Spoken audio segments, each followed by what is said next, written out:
किसान इकट्ठा हुए हैं। किसानों का आंदोलन आप लोगों ने देखा होगा। आज हमारे साथ कॉमरेड इंद्रजीत है, जो किसान आंदोलन के प्रमुख चेहरे हरियाणा में रहे हैं। उनसे कुछ जानना चाहेंगे।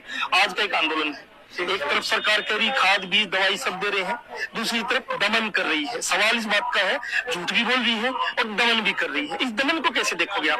और झूठ केवल बोल नहीं रहे हैं, मतलब वो किसान को झूठा साबित कर रही है।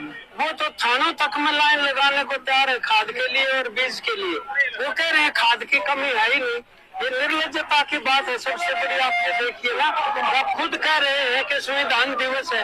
4 साल पहले भी आज के दिन जो संविधान दिवस था, उस दिन किसान लाखों की संख्या में अपनी बात कहने के लिए देश की राजधानी में जाना चाह रहे थे और नहीं जाने दिया गया। और दमन ऊपर से तमाम तरह के हुए थे और अभी भी जारी किसी न किसी रूप में किसान मजदूरों के ऊपर।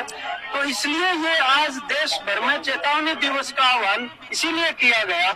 और ये पहले से भी ज्यादा बड़ी विस्तृत एकता है। इसमें ट्रेड यूनियन भी शामिल है, किसानों संगठनों के साथ साथ, और खेत मजदूर भी शामिल है। और यहाँ हरियाणा में कर्मचारी भी साथ में आए हैं, रिटायर्ड कर्मचारी भी आए हैं। दमन की जब हम बात कर रहे हैं कि जिस प्रकार से छत्तीसगढ़ में लाखों फोर्स लगा के वहाँ रोजाना इनकाउंटर आदिवासियों की जा रही है, जो जल्द जमीन बचाने की बात करें। अब्बू जमार जैसा इलाका जो बैन है कि बाहर के लोग नहीं जाएंगे, वहाँ आर्मी के कैंप खोले जा रहे हैं। और मणिपुर में आप देखोगे, या किसान नेता दलीवाल में गिरफ्तार किया गया है। इन सब से आप अपने आंदोलन को कैसे जोड़? बाहर से जो है वो ये कह रहे हैं कि कोई नहीं जाएगा, लेकिन बाहर से केवल कारपोरेट जाएगा। और जो 2006 का फॉरेस्ट राइट्स एक्ट जो बना था, वो हमने बड़ा संघर्ष करके बनवाया था। उसके तहत ऐसे आदिवासियों की जो जंगल और जमीन से जो सवाल थे, वो ऐसे नहीं लिए जा सकते।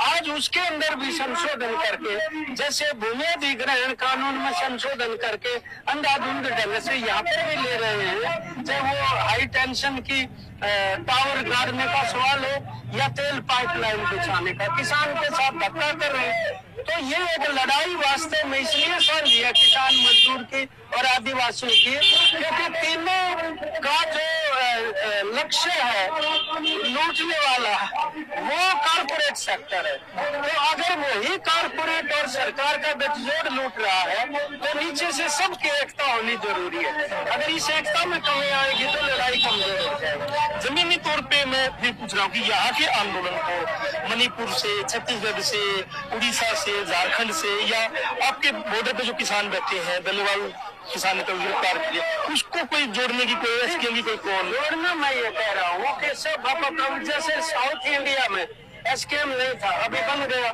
नॉर्थ ईस्ट में एसकेएम बनने जा रहा है बहुत जल्दी। तो हर प्रदेश का किसान और हर इलाके का अपने ढंग से किसान और मजदूर अपनी लड़ाई लड़ रहे हैं। और इन दोनों का मतलब दिशा वही है। और एनएमए के रूप में जो सामने आने लग रहे हैं कारपोरेट सेक्टर, उनके पीछे सरकार खड़ी है।